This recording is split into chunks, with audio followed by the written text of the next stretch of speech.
Chers téléspectateurs, bienvenue sur Africa 24. Cette 10e édition de votre journal de la campagne présidentielle du Sénégal s'ouvre avec les activités de campagne du candidat Amadou Ba.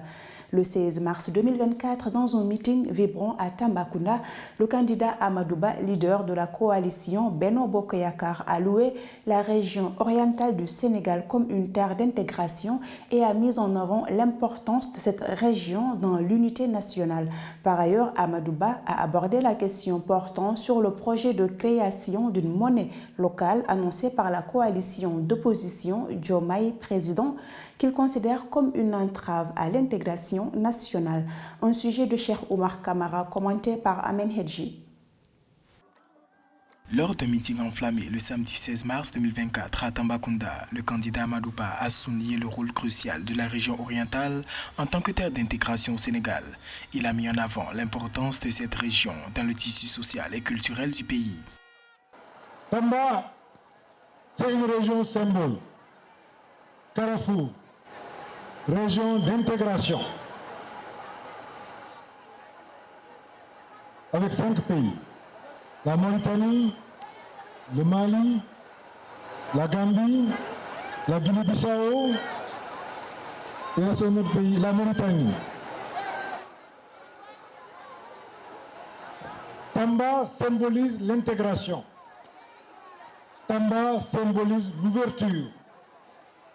Tamba est le Sénégal en miniature. Tamba est l'Afrique de l'Ouest en miniature. Suite à l'annonce de la coalition Diomaye Président de créer une nouvelle monnaie pour le Sénégal, Amadou Ba indique qu'une telle mesure pourrait négativement influencer l'économie et la stabilité financière du Sénégal. Ainsi, cette monnaie pourrait ne pas être favorable à l'intégration de certaines régions du Sénégal, comme Tambacounda, qui constitue un carrefour avec 5 pays ouest-africains. Lorsque j'ai entendu certains candidats parler de monnaie locale, alors que nous devons aller à l'intégration, j'ai eu peur. Heureusement, ils ont changé. Ils ont abandonné cette piste. C'est dire à l'inexpérience, à l'incompétence, ils associent le manque de sérieux. Le meeting du candidat de Benno Bokk Yakaar, Amadou Ba, coalition du parti au pouvoir dans la région orientale du Sénégal, marque un tournant dans la campagne présidentielle en cours, soulignant les divergences d'opinion et les enjeux majeurs auxquels le Sénégal est confronté. L'ancien maire honoraire de la ville de Guédiawaye, El Hadji Malick Gakou, est candidat à la présidentielle du 24 mars 2024 au Sénégal. Le leader du grand parti est porteur d'un projet de société dénommé le plan alternatif Suqali Sénégal PASS. Ce dernier tourne autour de l'engagement et du service pour une cause commune. El Hadji Malick Gakou estime être l'alternative crédible pour mettre le Sénégal sur l'orbite du développement. Un sujet de Amen Hedji. Ancien ministre du Sport en 2012, puis ministre du Commerce, de l'Industrie et du secteur informel avant de démissionner en 2013, Malick Gakou est un homme politique sénégalais né le 17 août 1961 à Dakar. Ayant passé toute sa jeunesse à l'école du Parti socialiste, il intègre en 1999, à la demande du président Moustapha Niasse, l'Alliance des forces du progrès AFP. Exclu de ce dernier en raison de divergences, Malick Gakou crée le 17 août 2015 le Grand Parti, pour lequel il est aujourd'hui candidat à la présidentielle du 24 mars 2024. Depuis que j'ai sillonné le pays, j'ai mis en place un programme intitulé PASS. Mon ambition est de réduire le coût de la vie et du loyer, de mettre en place un développement économique et des projets d'industrialisation pour favoriser l'emploi des jeunes, transformer l'agriculture, l'élevage et la pêche.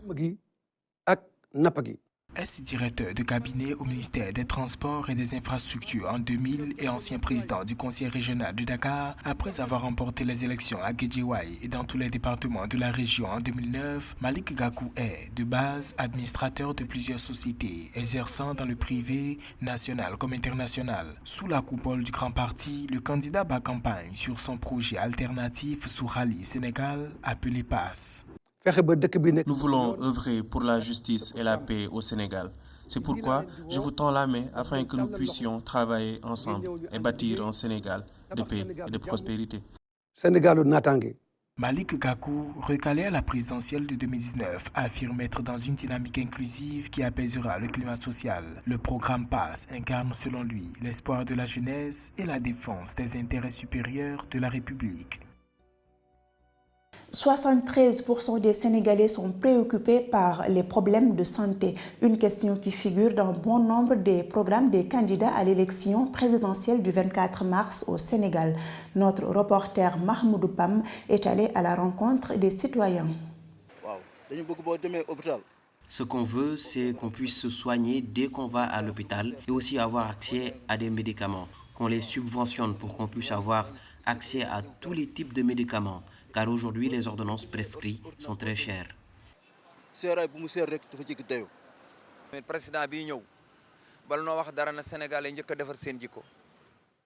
Nous attendons du prochain président de la République qu'il fasse des hôpitaux, des centres de santé, des lieux d'accueil corrects, que les gens puissent y être soignés correctement avec une assistance respectable. Si toutefois on a un président qui respecte toutes ces mesures, je pense que le pays va changer.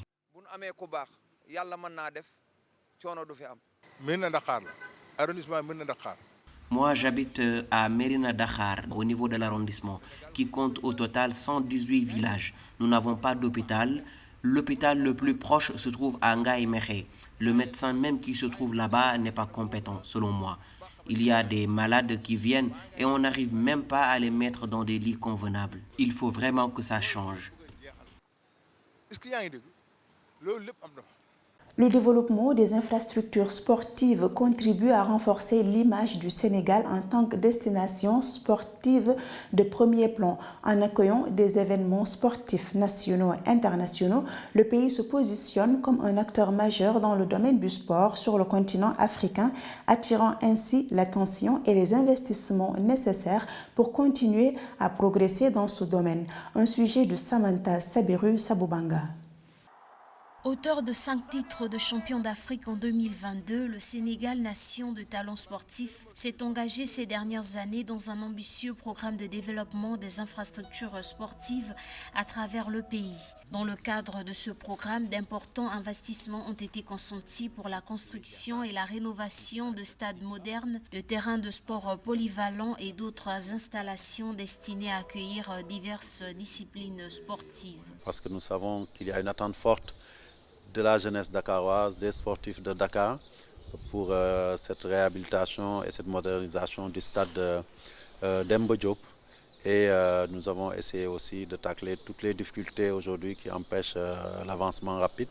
Et il a été retenu de revoir la planification pour rattraper le temps perdu. Pour répondre aux besoins des athlètes professionnels, mais aussi pour offrir des espaces accessibles à tous, favorisant ainsi la pratique sportive à tous les niveaux et dans toutes les communautés du pays, en perspective des Jeux olympiques de la jeunesse de Dakar 2026, des travaux de construction et de rénovation des stades ont été lancés sur plusieurs sites à travers le Sénégal. Un financement complémentaire de 15 millions d'euros a été accordé par l'Agence française de développement pour compléter les 45 millions d'euros, portant ainsi l'engagement total de l'AFD à 60 millions d'euros. Le budget 2024 du ministère des Sports a été arrêté à 42 milliards de francs CFA. Nous avons des stades, des infrastructures de qualité, qui sont des infrastructures qui sont de donc, ces infrastructures, si nous avons des résultats. Mais faire infrastructure benn affaire la mais garder ko te maintenir ko kii ko bu baax toppatoo ko beneen affaire la. Le Sénégal affiche une détermination sans faille dans son engagement en faveur du développement des infrastructures sportives. Cette initiative qui vise à promouvoir la pratique sportive, à soutenir le développement des talents et à renforcer la cohésion sociale témoigne de la vision ambitieuse du pays pour un avenir où le sport occupe une place centrale dans la vie de ses citoyens et dans son rayonnement à l'échelle mondiale. Chers téléspectateurs, merci d'avoir suivi cette édition de votre journal de la campagne présidentielle du Sénégal et bonne suite de programmes sur Africa 24.